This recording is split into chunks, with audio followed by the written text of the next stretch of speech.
पिछली दो वीडियो में हमने देखा कि कैसे ज़िंदगी के उतार चढ़ावों के बीच क्रिश्चियन और एना सफ़र करते हैं। इस वीडियो में हम देखेंगे कैसे वो शादी के बाद भी अपने आप को कैसे संभालते हैं। Okay so hey guys, I am Krishna Solanki and you are watching everything in brief.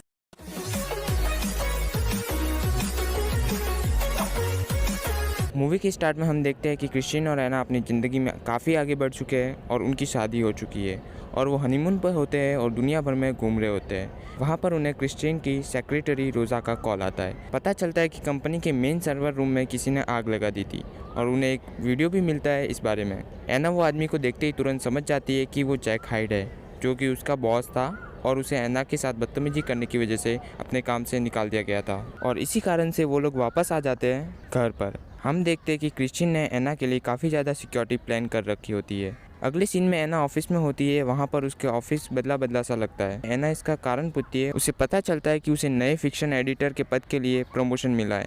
एना इस चीज़ से बहुत खुश होती है, पर ऑफिस में एक दो लोग उससे खुश नहीं होते क्योंकि उन्हें लगता था एना को ये सब क्रिश्चियन की वजह से मिला है।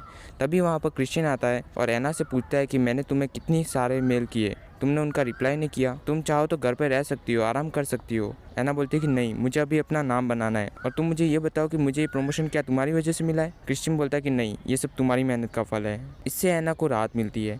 शाम को क्रिश्चियन एना को पिकअप करता है और वो दोनों एक जगह पर जाते हैं जहाँ पर क्रिश्चियन ने एना और अपने फ्यूचर के लिए एक बहुत सुंदर घर खरीदा होता है। एना इससे बहुत खुश हो जाती है। उनकी ज़िंदगी में सब कुछ सही चल रहा होता है, लेकिन तभी वापस लौटते हुए कोई उनका पीछा करता है। लेकिन एना की ड्राइविंग उन लोगों को बचा लेती है और वो उस गाड़ी से अपना पीछा छुड़ा लेते हैं। घर पर क्रिश्चियन अपनी सिक्योरिटी से पता लगवाता है कि वो कार जैक हाइड की थी। वो लोग समझ नहीं पाते कि जैक आखिर उनसे चाहता क्या है। क्रिश्चियन एना को बोलता है कि वो अगले दिन न्यूयॉर्क जाने वाले हैं और वो भी उसके साथ जाने वाली है। एना बोलती है कि मेरी इधर भी कुछ जिम्मेदारियां हैं, मैं उनको छोड़कर नहीं जा सकती, मैं पिंजरे में नहीं रह सकती और वैसे भी यहाँ पर मेरे लिए काफ़ी सिक्योरिटी है। और इसी कारण क्रिश्चियन वहाँ से अगले दिन न्यूयॉर्क के लिए निकल जाता है। एना भी ऑफिस के बाद अपनी फ्रेंड केट के साथ ड्रिंक के लिए चली जाती है। यहाँ पर उसे पता चलता है कि जैक हाइड केवल एना पर नहीं बल्कि क्रिश्चियन के पूरे परिवार को टारगेट कर रहा है। जैक हाइड की मिस्ट्री बढ़ती जाती है और एना भी यही सब सोचते हुए घर पर आती है। जैक ऑलरेडी छिपा हुआ रहता है घर में और जैक उसे किडनैप करने की कोशिश करता है, लेकिन एना के बॉडीगार्ड उसे पूरी तरह से डिसेबल कर देते हैं और जैक पकड़ा जाता है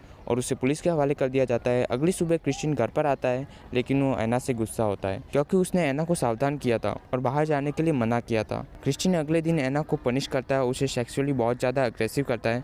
एना को वो पसंद नहीं आता। वो बोलती कि ये प्यार नहीं था।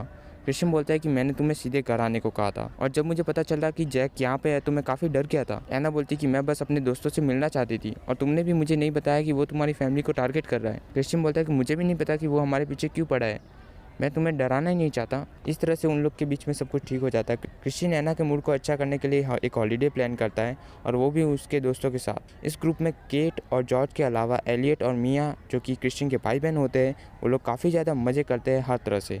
यहीं पर एलियट शादी के लिए केट को प्रपोज करता है। काफ़ी मज़े के बाद वो लोग अपने होमलैंड में आ जाते हैं जहाँ पर एना को पता चलता है कि जैक हाइड को बेल मिल गई है। इस बात से एना काफ़ी परेशान हो जाती है और साथ ही साथ उसे ये भी पता चलता है कि वो प्रेग्नेंट है। क्रिश्चियन को लगता है कि जैक की बेल की वजह से एना काफ़ी परेशान है। एना क्रिश्चियन को बताती है कि वो प्रेग्नेंट है। इस बात से क्रिश्चियन को एना के ऊपर गुस्सा आता है क्योंकि क्रिश्चियन इस चीज़ के लिए तैयार नहीं होता। वो एना को बोलता है कि उसने अपनी दवाइयाँ क्यों नहीं ली और इस तरह से वो एक दूसरे से अलग रहते हैं। क्रिश्चियन एलेना के पास चला जाता है। वो जब घर पे आता है तब वो शराब के नशे में धुत होता है। एना उसके फ़ोन में एलेना का मैसेज देखती है और उसे पता चलता है कि क्रिश्चियन एलेना के पास था। ये बात एना को अच्छी नहीं लगती।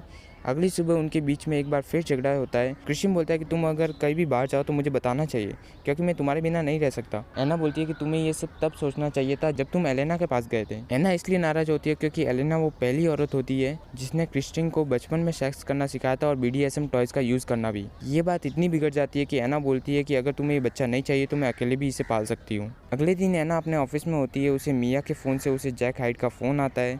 वो उससे बोलता है कि मैंने मिया को किडनैप कर लिया है। एना पूछती है कि तुम चाहते क्या हो। जैक थी कि मुझे फ़िलहाल तो 5 मिलियन चाहिए और तुम्हें ये बात किसी को बतानी भी नहीं है, और वो फ़ोन काट देता है और साथ ही साथ मिया का एक फ़ोटो भी भेजता है जिसमें वो पूरी तरह से बंधी हुई होती है।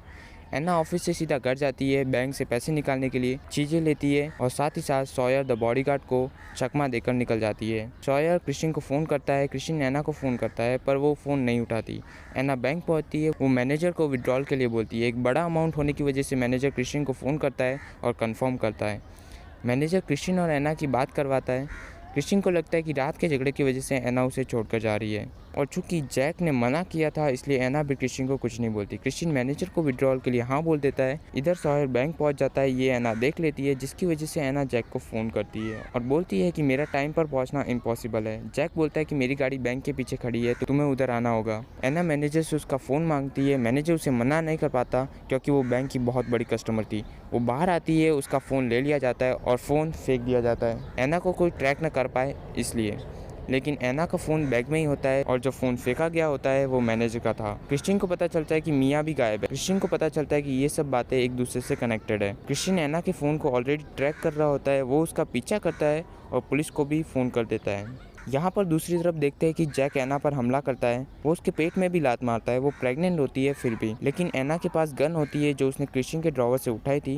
वो जैक को पैर में गोली मार देती है। तभी वहाँ पर पुलिस और क्रिश्चियन आ जाते हैं। क्रिश्चियन उसे हॉस्पिटल लेके जाता है। वहाँ पर ट्रीटमेंट के बाद एना को होश आता है और वो उससे पूछती है कि क्या हमारा बच्चा सेफ है। क्रिश्चियन बोलता है कि बिल्कुल, वो पूरी तरह से ठीक है और हम दोनों उसे मिलकर बड़ा करेंगे। एना ये बात से काफ़ी खुश हो जाती है। वो लोग घर पर आते हैं। पुलिस की रिपोर्ट उन लोग के पास पहुंचती है जहां पर उसे पता चलता है क्रिश्चियन और जैक सेम फॉस्टर फैमिली के पास थे और क्रिश्चियन के माता पिता ने जैक को नहीं बल्कि क्रिश्चियन को अडॉप्ट किया था। इसी वजह से जैक क्रिश्चियन से बदला लेना चाहता था। यहाँ पर क्रिश्चियन को फील होता है कि वो भी जैक की जगह पर हो सकता था। क्रिश्चियन ये बात एना को बोलता है और एना बोलती है कि नहीं, ऐसा नहीं है। तुम्हें पता है कि लोगों को इज्जत कैसे देते हैं, तुम सबका ख्याल रखते हो तो तुम एक अच्छे इंसान हो। कहानी खत्म होने से पहले हमें दिखाते हैं कि कुछ सालों बाद क्रिश्चियन दूसरी बार प्रेग्नेंट होती है और वो लोग बहुत खुश होते हैं अपनी ज़िंदगी में। मोरल ऑफ द स्टोरी की ज़िंदगी की नॉर्मल मुसीबतों के अलावा और भी बड़ी बड़ी मुसीबतों से डील करने के बाद भी उन दोनों ने एक दूसरे का साथ नहीं छोड़ा और आखिरी तक टिके रहे। उन्होंने एक दूसरे को समझा। 2018 में रिलीज हुई इस मूवी की IMDb रेटिंग है 4.5 और इस वीडियो की टारगेट है 20 लाइक्स।